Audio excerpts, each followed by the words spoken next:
Architect Shamsi Supsup hindi na masikmura mga pinagsasabi at pinaggagawa ng kanyang mga kapartido.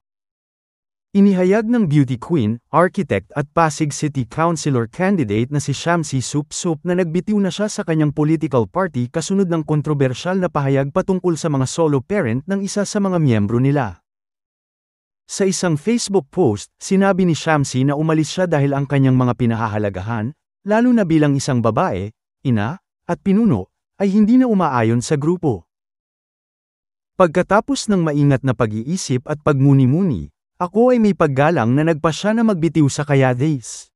Nang ako ay sumali sa partido, ito ay may taos-pusong pag-asa na maaari kaming magtulungan para sa makabuluhang pagbabago.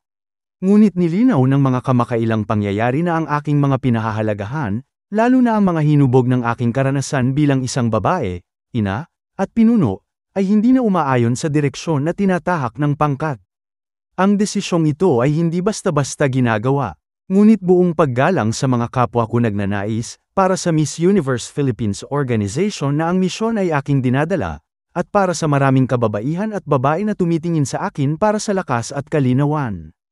Pinipili kong manindigan ng matatag sa mga pagpapahalagang itinaguyod ko sa buong buhay ko, dignidad, paggalang, pananagutan, at pagbibigay kapangyarihan sa kababaihan.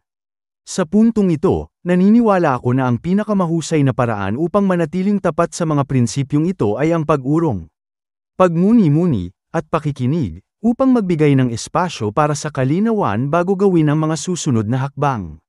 Nagpapasalamat ako sa Kayades sa pagkakataon, at hiling ko ang kabutihan para sa lahat.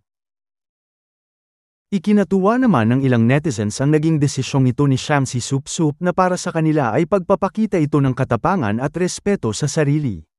Gayunpaman, kahit na umalis na si Shamsi Supsup sa partido ng kalaban ni Mayor Vico Sotto, naninindigan pa rin ang mga Pasig-enyo na hindi nila iboboto si Shamsi dahil straight vote sila sa giting ng Pasig. Alam naman daw kasi nilang konektado pa rin siya sa construction company ng mga Diskaya kahit na umalis na siya sa political party ng mga ito.